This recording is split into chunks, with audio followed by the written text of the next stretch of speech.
نحمده ونصلي على رسوله الكريم اما بعد فاعوذ بالله من الشيطان الرجيم بسم الله الرحمن الرحيم رب اشرح لي صدري ويسر لي امري واحلل عقدة من لساني يفقهوا قولي اللهم فقهنا في الدين ربي يسر ولا تعسر وتمم بالخير وبك نستعين يا فتاح اللهم حاسبنا حسابا يسيرا اللهم لا سهل الا ما جعلته سهلا وانت تجعل الحزن سهلا الا شئت۔ سورۃ آل عمران۔ آل عمران مدینہ میں نازل ہوئی ہے۔ عمران کے 2 معنی کیے جاتے ہیں، ایک تو ہارون علیہ السلام اور موسیٰ علیہ السلام کے والد، ان کا نام بھی عمران تھا، اور دوسرا حضرت مریم کے والد، لیکن اس میں حضرت مریم کے والد کا تذکرہ ہے۔ اس سورت کے اور بھی کئی نام ہیں، جیسے الکنز، الزہرا، الاستغنا وغیرہ۔ اس کو الزہرین بھی کہا جاتا ہے۔ حضور پاک صلی اللہ علیہ وسلم نے فرمایا آل عمران اور آل بقرہ الزہرین ہیں، یعنی 2 جگمگانے والی صورتیں ہیں، یہ دونوں ہماری مغفرت کریں گی انشاءاللہ۔ شروع اللہ کے نام سے جو سب پر مہربان بہت مہربان ہے۔ الف لام میم۔ اللہ وہ ہے جس کے سوا کوئی معبود نہیں، جو ہمیشہ زندہ ہے، جو پوری کائنات سنبھالنے والا ہے۔ اس نے تم پر وہ کتاب نازل کی ہے جو حق پر مشتمل ہے، یعنی جو سچ پر مشتمل ہے، جو اپنے سے پہلی کتابوں کی تصدیق کرتی ہے، اور اسی نے تورات اور انجیل کو نازل کیا، اور جو اس سے پہلے لوگوں کے لیے مجسم ہدایت بن کر آئی تھی، اور اس نے حق اور باطل کو پرکھنے کا معیار نازل کیا۔ یعنی سچ اور جھوٹ کو کیسے پرکھا جا سکتا ہے؟ صرف آسمانی کتابوں سے، جو اللہ تعالیٰ نے ہر دور پر اپنے بندوں کے لیے اپنے نبی پر نازل فرمائی۔ بے شک جن لوگوں نے اللہ تعالیٰ کی آیتوں کا انکار کیا ہے ان کے لیے سخت عذاب ہے، اور اللہ زبردست اقتدار کا مالک ہے، اور برائی کا بدلہ دینے والا ہے، یعنی سخت بدلہ دینے والا ہے۔ یقین رکھو کہ اللہ سے کوئی چیز چھپ نہیں سکتی، نہ زمین میں اور نہ آسمان میں۔ وہی ہے جو ماؤں کے پیٹ میں جس طرح چاہتا ہے تمہاری صورتیں بناتا ہے، اس کے سوا کوئی معبود نہیں۔ وہ زبردست حکمت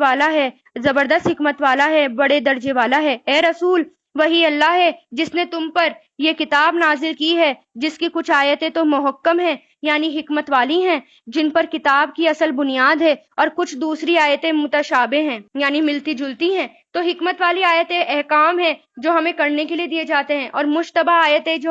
جو متشابہات ہیں، وہ جنت اور دوزخ کی ہیں، کیونکہ جنت کے بارے میں اور دوزخ کے بارے میں جو اللہ تعالیٰ نے ہمیں بتایا ہے وہ دنیا سے تشبیہ دے کر بتایا ہے، کیونکہ اس کے علاوہ ہم سمجھ نہیں سکتے تھے۔ اب جن لوگوں کے دلوں میں ٹیڑھا پن ہے، جن لوگوں کے دل ٹیڑھے ہیں، وہ ان متشابہ آیتوں کے پیچھے پڑے رہتے ہیں تاکہ فتنہ پیدا کر دیں، اور ان آیتوں کی تعویلات تلاش کرتے رہتے ہیں، حقیقت تلاش کرتے رہتے ہیں، حالانکہ ان آیتوں کا ٹھیک مطلب اللہ کے سوا کوئی نہیں جانتا۔ یعنی جو متشابہات ہیں، جنت ہے اور دوزخ ہے، ہمیں صرف اتنا ہی اس کے بارے میں جاننا ہے جتنا اللہ تعالیٰ نے ہمیں قرآن اور حدیث سے بتا دیا۔ اس کے علاوہ پورے دن سوچتے رہیں بیٹھ کر کہ جنت کیسی ہوگی اور حقیقت میں کیسی ہوگی، اور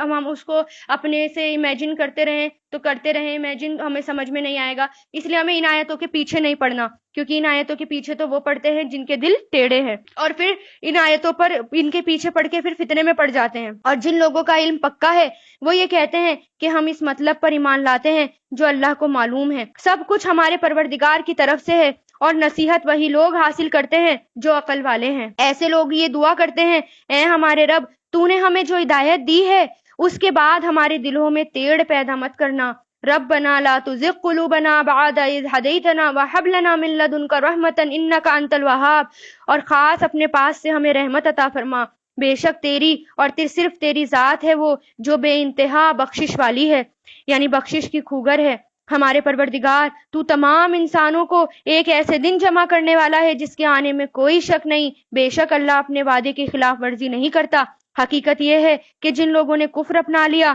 اللہ کے مقابلے میں نہ ان کی دولت ان کے کچھ کام آئے گی، نہ ان کے اولاد، اور وہی ہیں جو آگ کا ایندھن بن کر رہیں گے۔ ان کا حال فرعون اور ان سے پہلے کے لوگوں اس کے معاملے جیسا ہے۔ انہوں نے ہماری آیتوں کو جھٹلایا، چنانچہ اللہ تعالیٰ نے ان کو ان کے گناہوں کی وجہ سے پکڑ لیا۔ اور اللہ کا عذاب بڑا سخت ہے۔ جن لوگوں نے کفر اپنا لیا ہے ان سے کہہ دو کہ تم مغلوب ہو گئے اور تمہیں جمع کر کے جہنم کی طرف لے جایا جائے گا، اور جہنم بہت برا بچھونا ہے۔ تمہارے لیے ان دو گروہوں کے واقعے میں ایک بڑی نشانی ہے جو ایک دوسرے سے ٹکرائے تھے۔ ان میں سے ایک گروہ اللہ کے راستے میں لڑ رہا تھا اور دوسرا گروہ کافر تھا جو اپنے آپ کو کھلی آنکھوں سے ان کو کئی زیادہ گناہ دیکھ رہا تھا، یعنی اپنی آنکھوں سے دوسروں کو کئی زیادہ گناہ دیکھ رہا تھا۔ یہ جو ہے جنگ بدر کی طرف اشارہ ہے، جب اللہ تعالیٰ نے کافروں کا لشکر جو تھا 1000 تھا اور مسلمانوں کی تعداد صرف 313 تھی، اور کافر کھلی آنکھوں سے مسلمانوں کی تعداد کئی زیادہ گنا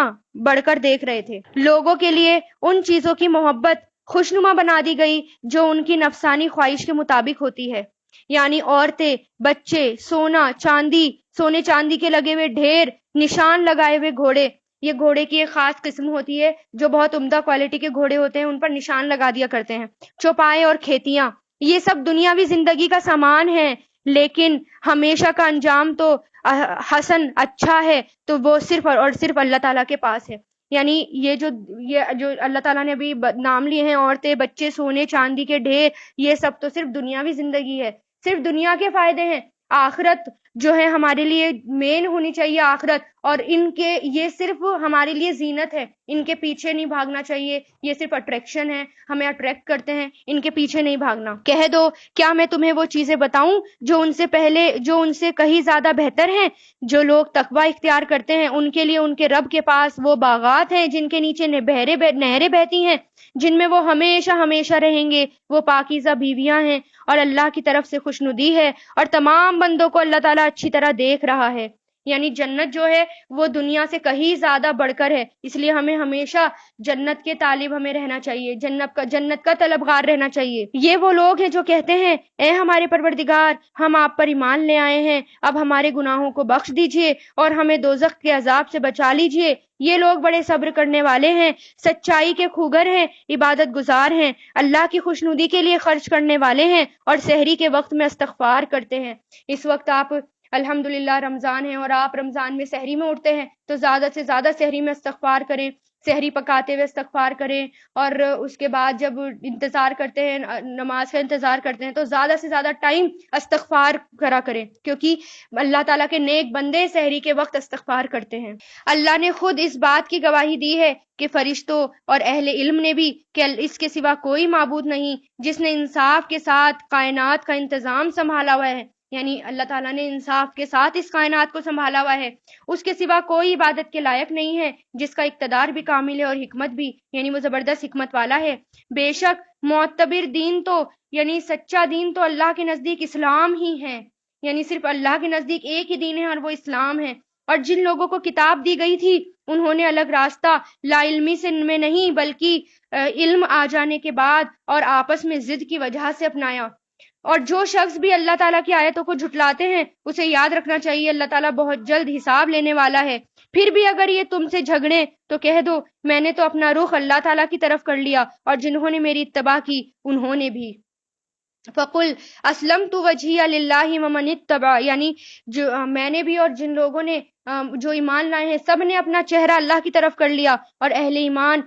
اور اہل کتاب سے اور عرب کے ان پڑھ مشرک سے کہہ دو کہ کیا تم بھی اسلام لاتے ہو؟ پھر اگر وہ اسلام لے آئیں تو وہ ہدایت پا جائیں گے، اور اگر انہوں نے منہ موڑا تو تمہاری ذمہ داری صرف پیغام پہنچانے کی ہے، اور اللہ تمام بندوں کو خوب دیکھ رہا ہے۔ جو لوگ اللہ تعالیٰ کی آیتوں کو جھٹلاتے ہیں اور نبیوں کو ناحق قتل کرتے ہیں اور انصاف کی تلقین کرنے والے لوگوں کو بھی قتل کرتے ہیں، یعنی دین کے داعیوں کو قتل کرتے ہیں، تو ان کو دردناک عذاب کی خوشخبری سنا دو، کیونکہ اہل کتاب جو تھے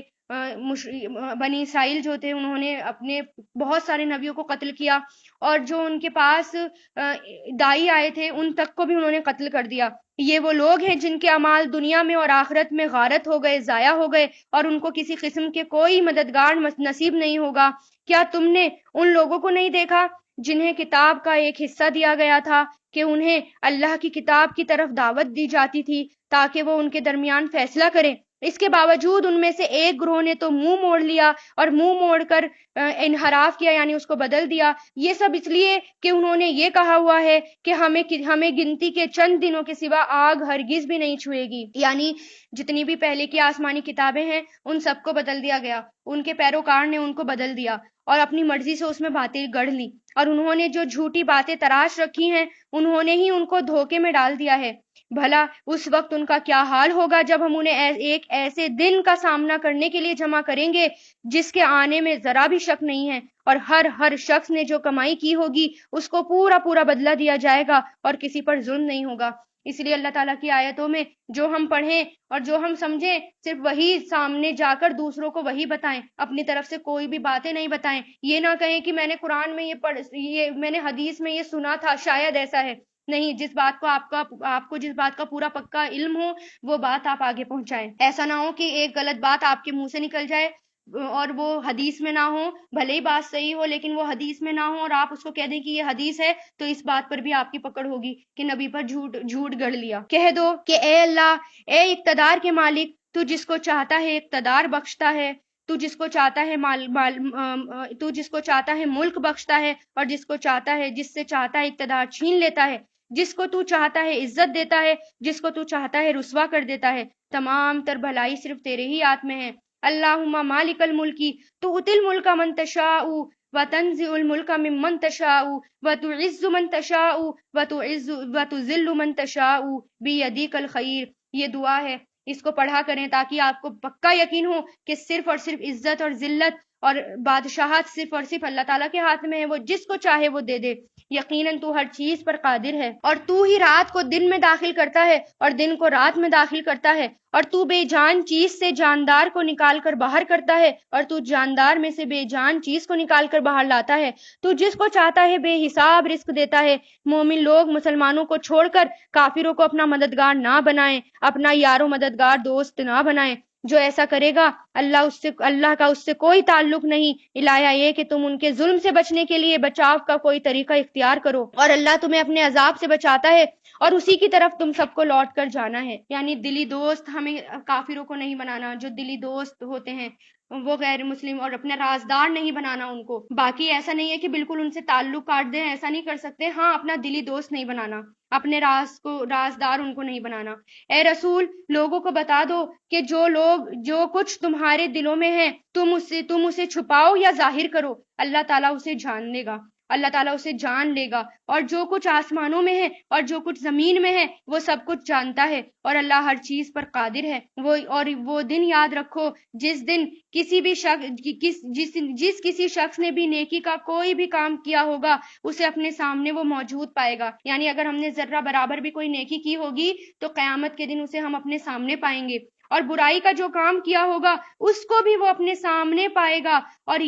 سامنے دیکھ کر یہ تمنا کرے گا کاش اس کے اور اس کی بدی کے درمیان بہت دور کا فاصلہ ہوتا۔ یعنی وہ لوگ کہیں گے کہ کاش قیامت کے دن کاش میں نے گناہ نہ کیے ہوتے، گناہ مجھ سے بہت دور ہوتے، یعنی مشرق اور مغرب کا فاصلہ ہوتا مجھ میں اور میرے گناہوں میں۔ اور اللہ تمہیں اپنے عذاب سے بچاتا ہے، اور اللہ بندوں پر بہت شفقت رکھتا ہے۔ یعنی اللہ میں اس لیے قرآن نازل کیا تاکہ ہم اللہ تعالیٰ کے عذاب سے بچ جائیں، اس لیے قرآن نازل ہوا تاکہ ہم اس کو پڑھیں، سمجھیں، غور اور فکر کریں اور اس پر عمل کریں۔ اے پیغمبر، لوگوں سے کہہ دو اگر تم اللہ سے محبت رکھتے ہو تو میری اتباع کرو، یعنی رسول کی اتباع کرو، اللہ تم سے محبت کرے گا اور تمہارے خاطر تمہارے گناہ معاف کر دے گا۔ رسول کی بات کے علاوہ ہمیں کسی اور کی بات اپنے آگے نہیں لانی، جو رسول نے کہہ دیا بس وہی ہمیں اتباع کرنی ہے۔ یہ نہیں کہنا کہ میں نے ان لوگوں سے یہ سنا تھا، ان لوگوں سے یہ سنا تھا، نہیں، جو رسول نے کہہ دیا اس کے بعد کے آگے آپ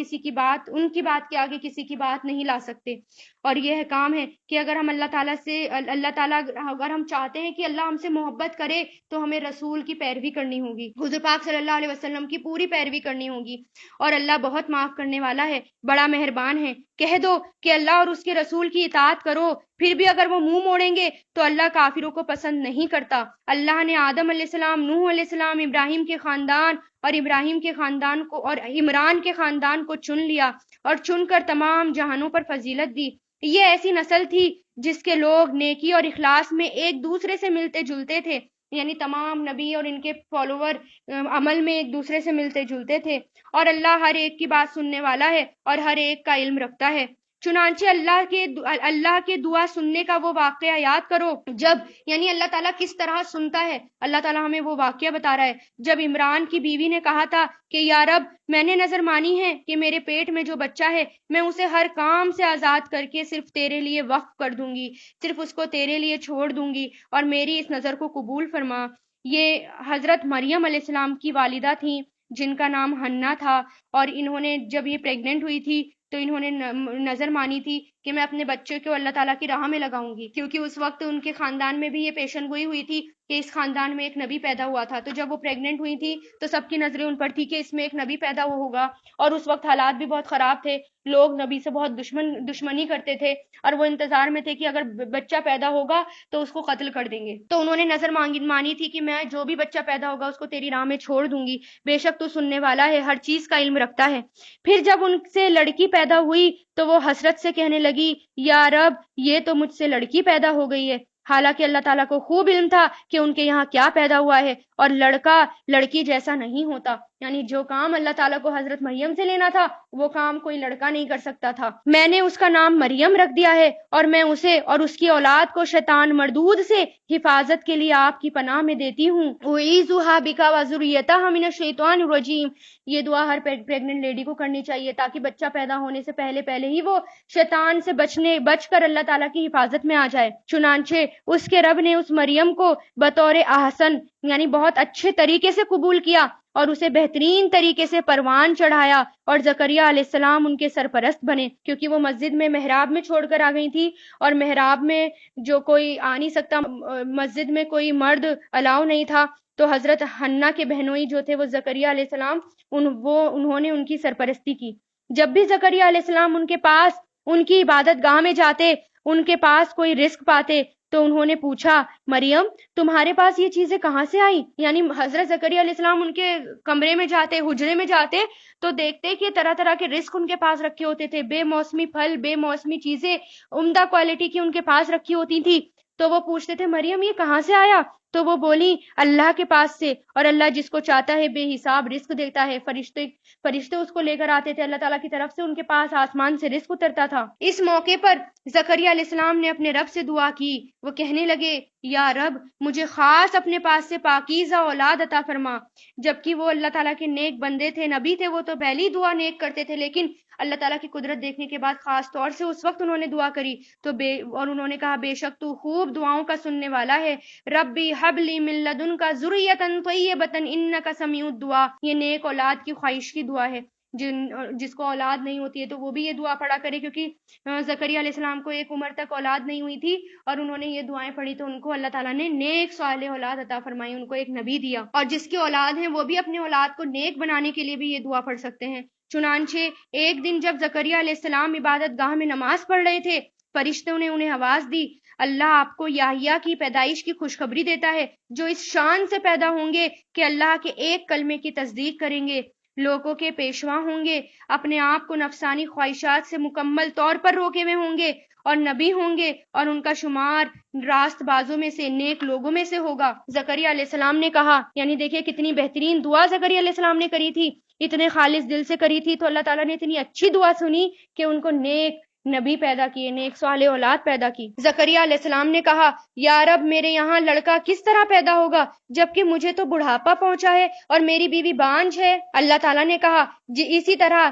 اللہ جو چاہتا ہے وہ کرتا ہے۔ انہوں نے کہا پروردگار، میرے لیے کوئی نشانی مقرر کر دیجئے۔ اللہ نے کہا تمہاری نشانی یہ ہوگی کہ تم 3 دن تک اشاروں کے سوا کسی اور سے بات نہیں کرو گے، یعنی اگر بات کرو گے تو صرف اشاروں سے کرو گے، وہ بھی ضروری بات، اور اپنے رب کا کثرت سے ذکر کرتے رہو گے، اور ڈھلے دن کے وقت بھی اور صبح سویرے بھی اس کی تسبیح کیا کرو گے۔ یعنی جو تسبیح کرنے کا حکم ہے وہ پہلی شریعت میں بھی تھا، صبح اور شام کے اذکار، جو ہم یہاں پر بھی کثرت سے آپ دیکھیں گے صبح شام کے اذکار قرآن میں اللہ تعالیٰ کہیں گے کرنے کو، اور یہاں وہ پہلے بھی اللہ تعالیٰ نے بولے تھے کرنے کے لیے تمام نبیوں سے اور تمام لوگوں سے کہ صبح شام کے اذکار کرا کرو۔ اور اب اس وقت کا تذکرہ سنو جب فرشتوں نے کہا تھا اے مریم بے شک اللہ نے تمہیں چن لیا، تمہیں پاکیزگی عطا کی اور دنیا جہان کی ساری عورتوں میں تمہیں چن کے فضیلت بخشی، اے مریم تم اپنے رب کی عبادت میں لگی رہو اور سجدہ کرو اور رکوع کرنے والوں کے ساتھ رکوع بھی کیا کرو۔ اے پیغمبر یہ سب تو غیب کی چھپی ہوئی خبریں ہیں، ہم وحی کے ذریعے تمہیں دے رہے ہیں، یعنی یہ سب باتیں آپ صلی اللہ علیہ وسلم نہیں جانتے تھے، آپ صلی اللہ علیہ وسلم کو یہ سب باتیں اللہ تعالیٰ بتا رہے ہیں۔ تم اس وقت ان کے پاس نہیں تھے جب وہ یہ طے کرنے کے لیے اپنے قلم ڈال رہے تھے کہ ان میں سے کون مریم کی کفالت کرے گا، یعنی کہ اس وقت مریم علیہ السلام کے والد تو تھے نہیں، ان والد کی تو وفات ہو گئی تھی جب مریم علیہ السلام پیدا ہوئی، اور ان کی ماں ان کو چھوڑ کر آئیں اور انہوں نے ساری بات بتائی، کچھ ان کو خواب میں بھی پیشن گوئی، کچھ خواب میں بھی نظر آیا تھا، پازیٹیو خواب جو آتے ہیں نیک اس کے، تو انہوں نے اس وقت کے جو عالم تھے ان کو بتایا، تو انہوں نے کہا کہ ہاں چلو ان کو وہ رکھنے کے لیے تیار بھی ہو گئے مریم علیہ السلام کو۔ یہ سب اللہ تعالیٰ پلاننگ کر رہے تھے اور اللہ تعالیٰ کی طرف سے تھا، کیونکہ اللہ تعالیٰ کو مریم علیہ السلام کو چننا تھا۔ تو پھر مریم علیہ السلام کی کفالت کون کرے گا، اس بات پر سب جھگڑنے لگے، کیونکہ مریم علیہ السلام کے والد بھی جو تھے وہ بہت نیک انسان تھے، اس وجہ سے سب لوگ نیکی حاصل کرنے کے لیے مریم علیہ السلام کی بھی کفالت کرنا چاہ رہے تھے۔ تو پھر انہوں نے، ان کا ایک رواج تھا، انہوں نے دریا میں قلم ڈالی اور جس کی سب قلم ایک ہی ڈائریکشن میں بہ رہی تھی اور جس کی قلم پلٹ گئی وہی کفالت کرے گا۔ تو قلم کس کی پلٹی؟ زکریا علیہ السلام کی، اور انہوں نے کفالت کی۔ اور اللہ تعالیٰ کہہ رہے ہیں کہ اس وقت آپ نہیں تھے آپ صلی اللہ علیہ وسلم سے جب وہ سب لڑ رہے تھے، اور وہ وقت بھی یاد کرو جب فرشتوں نے مریم سے کہا اے مریم اللہ تمہیں اپنے ایک کلمے کی پیدائش کی خوشخبری دیتا ہے جس کا نام مسیح ابن مریم ہوگا، یعنی کلمہ مراد یہ ہے کہ اللہ تعالیٰ نے کن کہا اور وہ ہو گئے، کیونکہ وہ ان کا کوئی باپ نہیں تھا، کوئی باپ نہیں تھے، وہ جو تھے ایک معجزہ تھے جو دنیا اور آخرت دونوں میں صاحب وجاہت ہوگا، یعنی صاحب اقتدار ہوں گے دنیا میں بھی اور آخرت میں بھی، اور اللہ کے مقرب بندوں میں سے ہوں گے، اور وہ گہوارے میں بھی لوگوں سے بات کریں گے، یعنی گود میں جب نیو بورن بیبی ہوتا ہے تو وہ گود میں بات نہیں کرتا، وہ بول نہیں پاتا، لیکن وہ جب گہوارے میں بھی لوگوں سے بات کریں گے اور بڑی عمر میں بھی۔ بڑی عمر سے مراد یہاں پر یہ ہے کہ دوبارہ عیسیٰ علیہ السلام کا نزول ہوگا، دوبارہ عیسیٰ علیہ السلام آئیں گے، 34 35 36 کی عمر میں وہ ہوں گے اور وہ دوبارہ آ کے لوگوں سے بات کریں گے، اور وہ راست بازوں میں سے یعنی وہ نیک لوگوں میں سے ہوں گے۔ مریم نے کہا پروردگار مجھ سے لڑکا کیسے پیدا ہوگا جبکہ مجھے کسی انسان نے چھوا تک نہیں؟ اللہ نے فرمایا اللہ اسی طرح جس کو چاہتا ہے پیدا کرتا ہے، جب وہ کوئی کام کرنے کا فیصلہ کرتا ہے وہ صرف اتنا کہتا ہے کن تو فیکون، تو وہ ہو جاتا ہے، اور وہی اللہ اس کو یعنی عیسیٰ ابن مریم کو کتاب اور حکمت اور تورات اور انجیل کی تعلیم دے گا اور اسے بنی اسرائیل کے پاس رسول بنا کر بھیجے گا، اور جو لوگ یہ کہیں گے کہ میں تمہارے پاس تمہارے رب کی طرف سے، اور جو لوگوں سے یہ کہیں گے کہ میں تمہارے پاس تمہارے رب کی طرف سے ایک نشانی لے کر آیا ہوں، اور وہ نشانی یہ ہے کہ میں تمہارے سامنے گارے سے پرندے جیسی ایک شکل بناتا ہوں، یعنی وہ مٹی اٹھا کر اس سے پرندہ بناتے تھے، پھر اس میں پھونک مارتا ہوں تو وہ اللہ کے حکم سے پرندہ بن جاتا ہے، یعنی یہ سب باتیں اللہ تعالیٰ مریم علیہ السلام کو بتا رہے ہیں کہ وہ آئیں گے اور وہ یہ کام کریں گے اور ایسا ایسا کہیں گے، اور میں اللہ کے حکم سے مادرزاد اندھے کو یعنی پیدائشی اندھے کو اور کوڑی کو تندرست کرتا ہوں اور مردوں کو زندہ کرتا ہوں، اور تم جو کچھ اپنے گھروں میں کھاتے ہو یا ذخیرہ کر کے رکھتے ہو وہ سب بتا دیتا ہوں، یعنی یہ بھی ایک معجزہ تھا کہ حضرت عیسیٰ علیہ السلام کی نبوت کا ایک معجزہ تھا کہ آپ کو سب پتہ چل جاتا تھا کہ لوگ کیا کھا کر آئے ہیں اور کیا ذخیرہ کر رہے ہیں۔ اگر تم ایمان لانے والے ہو تو ان تمام باتوں میں تمہارے لیے کافی نشانی ہے، یعنی اگر ہم ایمان رکھتے ہیں تو ان سب باتوں میں ہمارے لیے نشانی ہے، ان سب کو پڑھ کر ہی ہم اللہ تعالیٰ کو مان لیں گے، اس قرآن پر غور کر کے ہی ہم اللہ تعالیٰ کو مان لیں گے۔ یہ سب موسیٰ علیہ السلام کے معجزے تھے، اور جو کتاب مجھ سے پہلے آ چکی ہے یعنی تورات، میں اس کی تصدیق کرنے والا ہوں، یعنی اس کو سچ کہنے والا ہوں، اس کو جھٹلانے والا نہیں ہوں، اور اس لیے بھیجا گیا ہوں تاکہ کچھ چیزیں جو تم پر حرام کی گئی ہیں اب تمہارے لیے ان کو میں حلال کر دوں، یعنی بنی اسرائیل کے اوپر کچھ چیزیں سختی کی وجہ سے اللہ تعالیٰ نے حرام کر دی تھی، جیسے اونٹ کا گوشت اور چربی اور بعض پرندے اور کچھ مچھلیوں کی قسم ان کے لیے حرام تھی، کیونکہ انہوں نے اپنے اوپر سختیاں کر لی تھیں اور اپنے آپ ہی بدعت شامل کر لی تھی، اور جو اللہ تعالیٰ نے ان کے اوپر سختی نہیں ڈالی تھی وہ بھی وہ کرنے لگے تھے، اس لیے اللہ تعالیٰ نے سزا کے طور پر کچھ حلال چیزیں ان کے اوپر حرام کر دی تھی۔ جب عیسیٰ علیہ السلام آئے تو وہی حلال چیزیں جو ان پر حرام تھی واپس سے حلال ہو گئیں، اور میں تمہارے پاس تمہارے پروردگار کی طرف سے ایک نشانی لے کر آیا ہوں، لہٰذا اللہ سے ڈرو اور میرا کہنا مانو۔ بے شک اللہ میرا بھی پروردگار ہے اور تمہارا بھی پروردگار ہے، یہی سیدھا راستہ ہے کہ صرف اسی کی عبادت کرو۔ پھر جب عیسیٰ علیہ السلام نے محسوس کیا کہ وہ کفر پر آمادہ ہیں تو انہوں نے اپنے پروردگار سے کہا، کون کون لوگ ہیں جو اللہ کی راہ میں میرے مددگار ہوں گے؟ یعنی عیسیٰ علیہ السلام گئے اور حواریوں کی بستی میں، اور انہوں نے اعلان کیا کہ کون ہے جو میری مدد کرے گا، جو اللہ تعالیٰ کا مددگار بنے گا؟ حواریوں نے کہا، ہم اللہ کے دین کے مددگار ہیں، ہم اللہ پر ایمان لا چکے ہیں اور آپ گواہ رہیے کہ ہم فرما بردار ہیں۔ اے ہمارے پروردگار، آپ نے جو کچھ نازل کیا ہے ہم اس پر ایمان لائے ہیں اور ہم نے رسول کی اتباع کی ہے، لہٰذا ہمیں ان لوگوں میں لکھ دیجئے جو حق کی گواہی دینے والے ہیں۔ بہترین دعا ہے، ربنا آمنا بما انزلت واتبعنا الرسول واکتبنا مع الشاہدین۔ آپ بھی یہ دعا پڑھا کریں۔ اور ان کافروں نے عیسیٰ علیہ السلام کے خلاف ایک چال چلی اور اللہ نے بھی ایک خفیہ چال چلی، اور اللہ سب سے بہتر چال چلنے والا ہے، کیونکہ عیسیٰ علیہ السلام کے جو مخالفین تھے، جو ان کے دشمن تھے، ان کو سولی پر چڑھانے کی تیاری کر رہے تھے، پلاننگ کر رہے تھے، لیکن اللہ تعالیٰ نے حضرت عیسیٰ علیہ السلام کو آسمان پر اٹھا لیا، اور جو لوگ آپ کو گرفتار کرنے کے لیے آئے تھے ان میں سے ایک شخص کو حضرت عیسیٰ علیہ السلام کا ہم شکل بنا دیا، اور جتنے بھی ان کے دشمن تھے انہوں نے اس دھوکے میں اس کو پکڑا اور اس کو سولی پر چڑھا دیا، اور وہ ان کو لگا کہ یہ عیسیٰ علیہ السلام ہے۔ اس طرح اللہ تعالیٰ نے بھی ایک چال چلی۔ اس کی چال اس وقت سامنے آئی جب اللہ نے کہا تھا کہ اے عیسیٰ، میں تمہیں صحیح سالم واپس لوں گا، یعنی میں تمہیں روح اور جسم سمیت اپنے پاس اٹھاؤں گا، اور جن لوگوں نے تمہاری اتباع کی ہے ان کو قیامت کے دن تک ان لوگوں پر غالب رکھوں گا جنہوں نے تمہارا انکار کیا ہے، یعنی جو لوگ تمہیں مانتے ہیں وہ قیامت کے دن تک غالب رہیں گے۔ پھر تم سب کو میرے پاس لوٹ کر آنا ہے، اس وقت میں تمہارے درمیان ان باتوں کا فیصلہ کروں گا جن میں تم اختلاف کیا کرتے تھے۔ چنانچہ جو لوگ ایسے ہیں کہ انہوں نے کفر اپنا لیا، ان کو تو میں دنیا اور آخرت میں سخت عذاب دوں گا اور ان کو کسی طرح کے مددگار میسر نہیں آئیں گے۔ البتہ جو لوگ ایمان لائے ہیں اور انہوں نے نیک عمل کیے ہیں ان کو اللہ ان کا پورا ثواب دے گا، اور اللہ ظالموں کو پسند نہیں کرتا۔ اے پیغمبر، یہ وہ آیتیں ہیں اور حکمت بھرا ذکر ہے جو ہم تمہیں پڑھ کر سنا رہے ہیں، یعنی جو اللہ تعالیٰ کا قرآن ہے وہ حکمت والا ہے، اس سے ہمیں حکمت آتی ہے۔ اللہ کے نزدیک عیسیٰ علیہ السلام کی مثال آدم جیسی ہے، کیونکہ آدم علیہ السلام بھی بنا ماں باپ کے پیدا ہوئے تھے، اللہ تعالیٰ کے ایک کلمے کن سے پیدا ہوئے تھے، اور عیسیٰ علیہ السلام بھی بنا باپ کے پیدا ہوئے ہیں، وہ بھی ایک کلمہ کن سے پیدا ہوئے ہیں، اس لیے ان دونوں کو اللہ تعالیٰ ایک مثال دیتے ہیں۔ اور اللہ نے انہیں مٹی سے پیدا کیا، پھر ان سے کہا ہو جا تو وہ ہو گئے۔ حق تو وہی ہے جو تمہارے رب کی طرف سے آیا ہوا ہے، لہٰذا شک کرنے والوں میں شامل نہ ہونا۔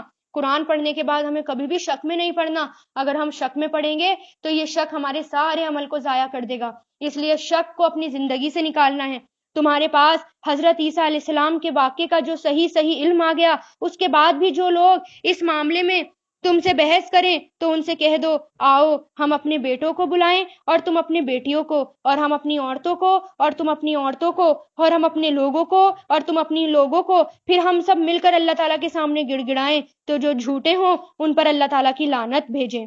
اس عمل کو مباہلہ کہتے ہیں۔ مباہلہ، جس بحث کا کوئی فریق، یعنی اس میں کیا تھا کہ جو عیسائیوں کا گروہ تھا وہ ایک وفد آیا تھا حضور پاک صلی اللہ علیہ وسلم کے پاس عیسائیوں کا، اور وہ ان کو حضور پاک صلی اللہ علیہ وسلم نے دعوت دی تھی کہ تم دعوت کو قبول کرو، لیکن انہوں نے حضور پاک صلی اللہ علیہ وسلم کی ایک نہیں مانی اور ان سے بحث کی۔ تو پھر جب وہ بحث کے لیے تیار ہو گئے تو آپ صلی اللہ علیہ وسلم نے کہا ٹھیک ہے، ہم جو ہے مباہلہ کرتے ہیں، تم اپنے کچھ لوگوں کو لے کر آؤ، میں اپنے لوگوں کو لے کر آؤں گا، اور مل کر گڑ گڑا کر دعا کریں گے کہ ظالموں پر اللہ تعالیٰ کی لعنت ہو۔ لیکن وہ لوگ آئے نہیں، وہ ڈر گئے، کیونکہ انہیں پتا تھا کہ آپ صلی اللہ علیہ وسلم ہی سچے نبی ہیں، کیونکہ ان کی کتابوں میں ہے، لیکن صرف وہ اپنے کفر پر اڑے رہے، صرف ضد کی وجہ سے۔ یقین جانو کہ واقعات کا سچا بیان تو یہی ہے، یعنی جو واقعے اللہ تعالیٰ بتا رہے ہیں وہ بالکل سچے ہیں، اس میں کوئی شک نہیں ہے، اور اللہ تعالیٰ کے سوا کوئی معبود نہیں، اور یقیناً اللہ ہی ہے جو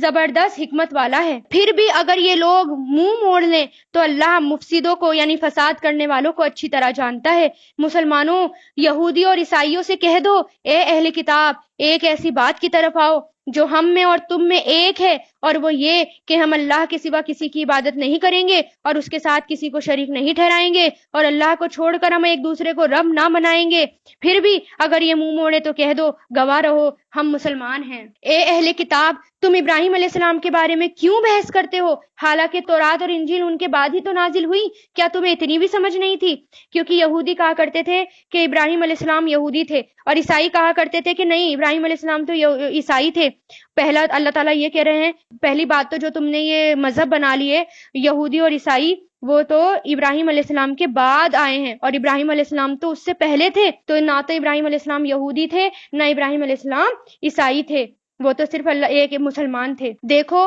یہ تم ہی ہو جنہوں نے ان معاملات میں اپنی سی بحث کر لی جن کا تمہیں کچھ علم نہیں، یعنی اللہ تعالیٰ کہہ رہے ہیں تم نے یہ بحث اپنے آپ کر لی، اب ان معاملات میں کیوں بحث کرتے ہو جن کا تمہیں سرے سے کوئی علم ہے ہی نہیں، اللہ جانتا ہے اور تم نہیں جانتے۔ ابراہیم علیہ السلام نہ تو یہودی تھے اور نہ ہی وہ عیسائی تھے، بلکہ وہ تو سیدھے سیدھے مسلمان تھے، اور شرک کرنے والوں میں سے بھی کبھی شامل نہیں تھے۔ اور ابراہیم علیہ السلام کے ساتھ تعلق کے سب سے زیادہ حقدار تو وہ لوگ ہیں جنہوں نے اللہ تعالیٰ کی پیروی کی، یعنی ابراہیم علیہ السلام کے جو سے سب سے زیادہ تعلق کس کا ہے، سب سے زیادہ کون ہے ابراہیم علیہ السلام کے قریب، جو کہ اللہ تعالیٰ کی پیروی کرتے ہیں۔ نیز یہ نبی حضور پاک صلی اللہ علیہ وسلم اور وہ لوگ ہیں جو ان پر ایمان لائے، یعنی ان کے قریب کون ہیں؟ آپ صلی اللہ علیہ وسلم اور ایمان والے، کیونکہ یہودی کہا کرتے تھے کہ ہم ابراہیم علیہ السلام کے قریب ہیں، اور عیسائی کہا کرتے تھے کہ نہیں، ہم ابراہیم علیہ السلام کے قریب ہیں۔ اللہ تعالیٰ کہہ رہے ہیں نہیں، محمد صلی اللہ علیہ وسلم اور ان کو ماننے والے ان کے قریب ہیں، اور اللہ مومنوں کا کارساز ہے۔ مسلمانوں، اہل کتاب کا ایک گروہ یہ چاہتا ہے کہ تم لوگوں کو گمراہ کر دے، حالانکہ وہ اپنے سوا کسی اور کو گمراہ نہیں کر رہے، اگرچہ انہیں اس بات کا احساس بھی نہیں۔ اے اہل کتاب، اللہ کی آیتوں کا انکار کیوں کرتے ہو، حالانکہ تم خود ان کے من جانب اللہ ہونے کے گواہ ہو، یعنی کہ تم خود اللہ تعالیٰ کو ایک مانتے ہو۔ اے اہل کتاب، تم حق کو جھوٹ کے ساتھ کیوں ملاتے ہو اور کیوں جان بوجھ کر حق بات کو چھپاتے ہو؟ اہل کتاب کے ایک گروہ نے ایک دوسرے سے کہا تھا، جو کلام مسلمانوں پر نازل ہو گیا ہے اس پر دن کے شروع حصے میں ایمان لاؤ اور دن کے آخری حصے میں ان کا انکار کر دینا، شاید اس طرح مسلمان اپنے دین سے پھر جائیں۔ یعنی یہودیوں کی اور مشرکوں کی ایک اور چال تھی، وہ اپنے لوگوں سے کہا کرتے تھے کہ حضور پاک صلی اللہ علیہ وسلم پر ایمان لے آؤ، ان کو ایک مان لو، اور شروع کے دن حصے میں یعنی صبح کو ان پر ایمان لانا اور شام ہونے تک اس کا انکار کر دینا۔ اس سے کچھ جو کمزور ایمان والے مسلمان ہیں ان کو یہ لگے گا شاید اس دین میں کوئی کمی ہے، تبھی تو یہ لوگ چھوڑ کر چلے گئے، اگر یہ صحیح ہوتا تو یہ چھوڑ کر نہ جاتے۔ اس طرح ان کی ایک اور سازش تھی یہ لوگوں کو ایمان سے پھیرنے کے لیے، مگر دل سے ان لوگوں کے سوا کسی کی بات نہ ماننا جو تمہارے دین کے متی ہیں، یعنی صرف ان کی بات ماننا جو تمہارے دین کی بات ہی تمہیں بتائیں، اس کے علاوہ ان کے دھرم کی، ان کے دین کی کوئی بات مت ماننا۔ آپ ان سے کہہ دیجئے کہ ہدایت تو وہی ہدایت ہے جو اللہ کی دی ہوئی ہو، اور یہ ساری باتیں تم اس ضد میں کر رہے ہو کہ کسی کو اس جیسی چیز یعنی نبوت اور آسمانی کتاب کیوں مل گئی جیسی کبھی تمہیں دی گئی تھی، یا یہ مسلمان تمہارے رب کے آگے تم پر غالب کیوں آ گئے؟ آپ کہہ دیجئے یہ فضیلت تمام تر اللہ کے ہاتھ میں ہے، وہ جس کو چاہتا ہے دیتا ہے، اور اللہ بڑی وسعت والا ہے اور ہر چیز کا علم رکھتا ہے۔ کیونکہ یہودی اور عیسائی اس بات سے چڑھتے تھے کہ حضور پاک صلی اللہ علیہ وسلم کو نبی کیوں بنایا گیا۔ یہودی چاہتے تھے کہ وہ ہمارے میں سے ہونے چاہیے تھے، نبی ہمارے میں سے ہونے چاہیے تھے، بنی اسرائیل میں سے ہونے چاہیے تھے۔ تو اللہ تعالیٰ کہہ رہے ہیں کہ اللہ تعالیٰ جس کو چاہتا ہے وہ نبوت دیتا ہے، جس کو چاہتا ہے چنتا ہے،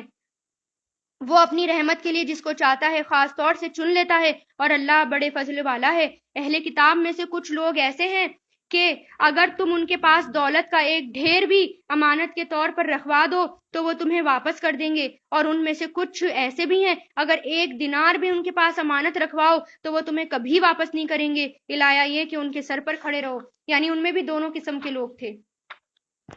ان کا یہ طرز عمل اس لیے ہے کہ انہوں نے یہ کہہ رکھا تھا کہ امیوں یعنی غیر یہودی عربوں کے ساتھ معاملہ کرنے میں ہماری کوئی پکڑ نہیں ہوگی۔ یعنی وہ کہتے تھے جو غیر عربی یہودی ہیں ان کے ساتھ کچھ بھی کر لو، چاہے ان کی امانت دو یا نہ دو، اللہ تعالیٰ ہماری پکڑ نہیں کرے گا، اور اس طرح وہ اللہ پر جان بوجھ کر جھوٹ باندھتے ہیں۔ بھلا اللہ تعالیٰ پکڑ کیوں نہیں کرے گا؟ قاعدہ تو یہ ہے جو اپنے عہد کو پورا کرے گا اور گناہ سے بچے گا تو اللہ ایسے پرہیزگاروں سے محبت کرتا ہے۔ اس کے برخلاف جو لوگ اللہ سے کیے ہوئے عہد اور اپنی کھائی ہوئی قسموں کا سودا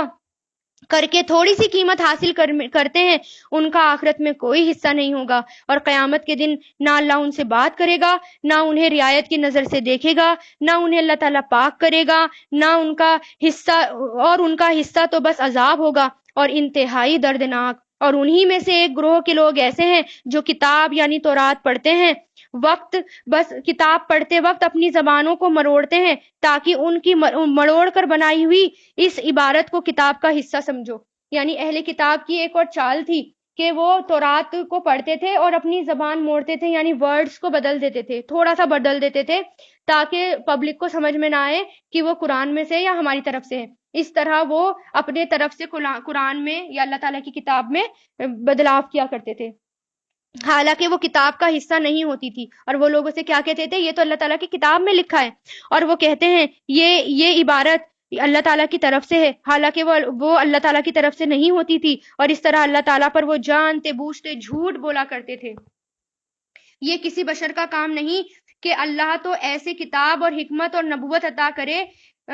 اور یہ کسی بشر کا کام نہیں کہ اللہ اس پر ایسی کتاب، حکمت یا نبوت عطا کرے اور وہ اس کے باوجود لوگوں سے یہ کہے کہ اللہ کو چھوڑ کر میرے بندے بن جاؤ۔ یعنی نبوت ایسے شخص کو نہیں ملتی جو یہ کہے کہ اللہ کو چھوڑو اور میرے بندے بن جاؤ۔ نہیں، اللہ تعالیٰ تو خالص لوگوں کو چنتے ہیں، نیک لوگوں کو چنتے ہیں اپنی نبوت کے لیے۔ اس کے بجائے وہ تو یہی کہے گا اللہ والے بن جاؤ، کیونکہ تم جو کتاب پڑھاتے ہو اور جو پڑھتے رہتے ہو اس کا یہی نتیجہ ہونا چاہیے، اور نہ وہ تمہیں یہ حکم دے سکتا کہ فرشتوں اور پیغمبروں کو خدا بنا دو جب تم مسلمان ہو چکے ہو۔ کیا اس کے بعد وہ تمہیں کفر کرنے کا حکم دے گا؟ یعنی نبی کبھی ایسا کر سکتے ہیں نعوذ باللہ وہ کفر کرنے کے لیے کہیں؟ اور ان کو وہ وقت یاد دلاؤ جب اللہ نے پیغمبروں سے وعدہ لیا تھا کہ اگر میں تم کو کتاب اور حکمت دوں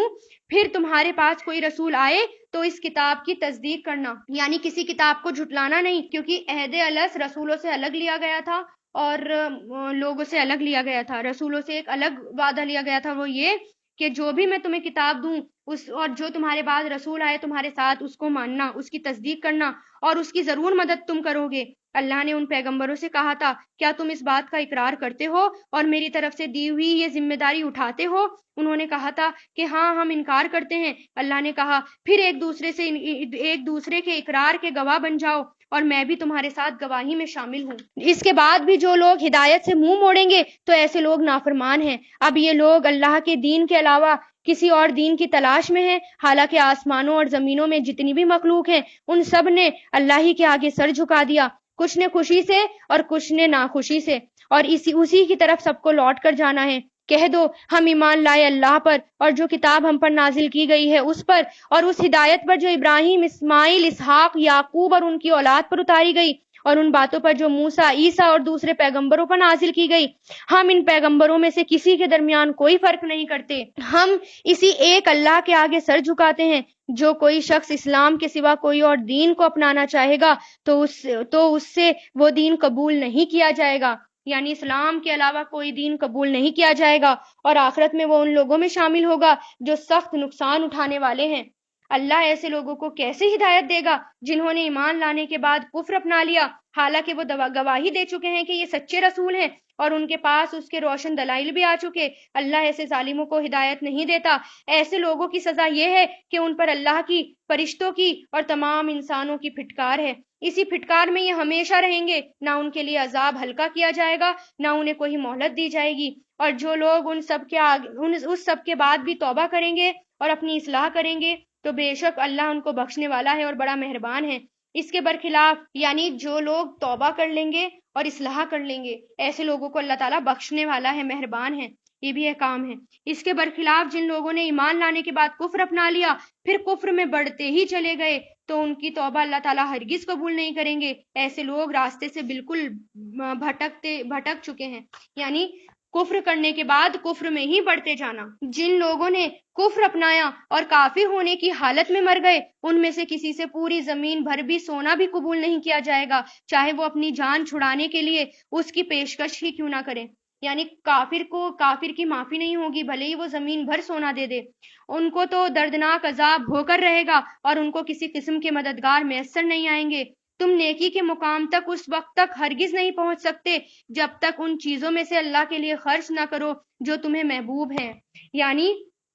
اللہ کی راہ نیکی ہمیں تبھی ملے گی، ہمیں اس کا بدلہ تبھی ملے گا جب ہم اللہ کی راہ میں اچھا خرچ کریں. اللہ کی راہ میں وہ خرچ کریں جو ہمیں پسند ہو، اور جو کچھ بھی تم خرچ کرو اللہ اسے خوب جانتا ہے. تو رات کے نازل ہونے سے پہلے کھانے کی تمام چیزیں جو مسلمانوں کے لیے حلال ہیں بنی اسرائیل کے لیے بھی حلال تھیں، سوائے ان چیزوں کے جو اسرائیل یعنی یعقوب علیہ السلام نے اپنے اوپر حرام کر لی تھی. یعنی یعقوب علیہ السلام کو کچھ بیماری تھی،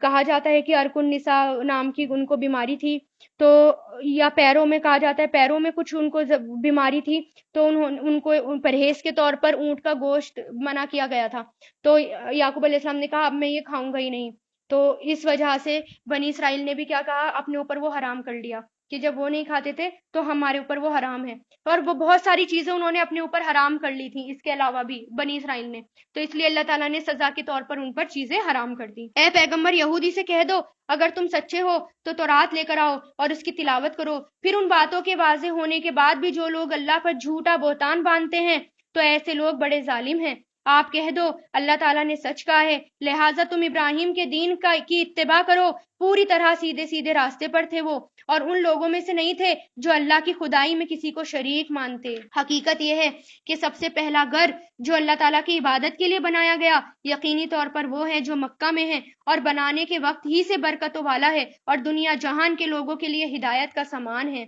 تو زمین بننے کے بعد ہی سب سے پہلا گھر اللہ تعالیٰ نے جو بنایا تھا وہ کعبے کو بنایا تھا، اور اس میں روشن نشانیاں ہیں. مقام ابراہیم ہے، جو اس میں داخل ہوتا ہے وہ امن پا جاتا ہے، اور لوگوں میں سے جو لوگ اس تک پہنچنے کی طاقت رکھتے ہوں ان پر اللہ کے لیے اس گھر کا حج کرنا فرض ہے. یعنی جن کے پاس اتنی طاقت ہے، اتنے پیسے ہیں کہ وہ کر سکتے ہیں تو ان پر فرض ہے. اور اگر کوئی انکار کرے تو اللہ دنیا جہان کے تمام لوگوں سے بے نیاز ہے. کہہ دو اے اہل کتاب اللہ کی آیتوں کا کیوں انکار کرتے ہو؟ جو کچھ تم کرتے ہو اللہ ان سب کا گواہ ہے. کہہ دو اے اہل کتاب اللہ کے راستے میں ٹیڑھا پن پیدا کرنے کی کوشش کر کے ایک مومن کے لیے اس میں کیوں رکاوٹ ڈالتے ہو جبکہ تم خود حقیقت سے آگاہ ہو، جبکہ تمہیں سب پتا ہے. کیونکہ اہل کتاب کے پاس قرآن تھا، تورات تھی، انہیں پتا تھا کہ حضور پاک صلی اللہ علیہ وسلم سچے نبی ہیں، مسلمان سچے نبی کو مانتے ہیں، لیکن پھر بھی وہ مسلمانوں کے لیے پریشانیاں پیدا کرتے تھے. جو کچھ تم کر رہے ہو اللہ اس سے غافل نہیں ہے. اے اہل کتاب کے ایک گروہ کی بات اگر تم مان لو گے تو وہ تمہارے ایمان لانے کے بعد تم کو دوبارہ کافر بنا دیں گے. اے ایمان والو، یعنی ایمان والوں سے اللہ تعالیٰ کہہ رہے ہیں کہ اگر تم اہل کتاب یا یہودیوں یا عیسائیوں کی بات مانو گے تو وہ تمہیں اپنے جیسا بنا لیں گے. اور تم کیسے کفر اپناؤ گے جبکہ اللہ کی آیتیں تمہارے سامنے تلاوت کی جاتی ہیں؟ یعنی وہ تم کو کفر پر پھیر دیں گے. اور جبکہ قرآن ہمارے پاس آ گیا ہے تو ہمیں صرف قرآن کی بات ماننی ہے، اور اس کا رسول تمہارے درمیان موجود ہے. اور اللہ کی سنت یہ ہے کہ جو شخص اللہ کا سہارا مضبوطی سے تھام لے وہ سیدھے راستے تک اس کو پہنچا دیا جاتا ہے. یہ بھی احکام ہے، یعنی جو اللہ تعالیٰ کو مضبوطی سے تھام لے گا، پکڑ لے گا، وہ سیدھے راستے تک پہنچ جائے گا. اے ایمان والو، دل میں اللہ کا ویسا خوف رکھو جیسا خوف رکھنا اس کا حق ہے، اور خبردار تمہیں کسی اور حالت میں موت نہ آئے بلکہ اسی حالت میں آئے کہ تم مسلمان ہو. یعنی مسلمان کے علاوہ کسی اور حالت میں نہ مرنا. اور اس لیے ہمیں دعا کرنی چاہیے کہ اللہ تعالیٰ ہمارا خاتمہ ایمان پر کرنا، اور جب ہم مر رہے ہوں تو ہمارے زبان پر پہلا کلمہ ہو، کسی اور دین پر ہماری موت نہ ہو. اور اللہ کی رسی کو مضبوطی سے تھامے رکھو. وَاعْتَصِمُوا حَبْلَ اللَّهِ جَمِيعًا وَلَا تَفَرَّقُوا، اور آپس میں پھوٹ نہ ڈالو، الگ الگ فرقوں میں نہ بٹو. اپنے آپ کو صرف مسلمان بتانا ہے، اپنے آپ کو یہ بھی نہیں بتانا کہ میں شیعہ ہوں یا سنی ہوں یا اہل حدیث ہوں یا جو بھی ہوں. صرف اور صرف اپنے آپ کو مسلمان بتانا ہے، کیونکہ اگر ہم نے اپنے آپ کو مسلمان کے علاوہ کسی اور میں بتا دیا تو ہمارے لیے جو ہے جنت حرام ہو جائے گی. پھر ہم جنت میں نہیں جا پائیں گے. جنت میں صرف وہی جائے گا جو صرف اور صرف مسلمان ہے، جو اپنے آپ کو مسلمان کہتا ہے. تو اللہ تعالیٰ کہہ رہے ہیں کہ صرف اللہ کو مضبوطی سے تھامو، الگ الگ فرقوں میں مت بٹو. اور اللہ نے تم پر جو انعام کیا ہے اسے یاد رکھو. ایک وقت تھا جب تم ایک دوسرے کے دشمن تھے، پھر اللہ نے تمہارے دلوں کو جوڑ دیا اور تم اللہ کے فضل سے بھائی بھائی بن گئے. یعنی پہلے تم ایک دوسرے کے دشمن تھے، پھر اللہ کے فضل سے بھائی بھائی بن گئے. آپ دیکھیں گے اسلام لانے سے پہلے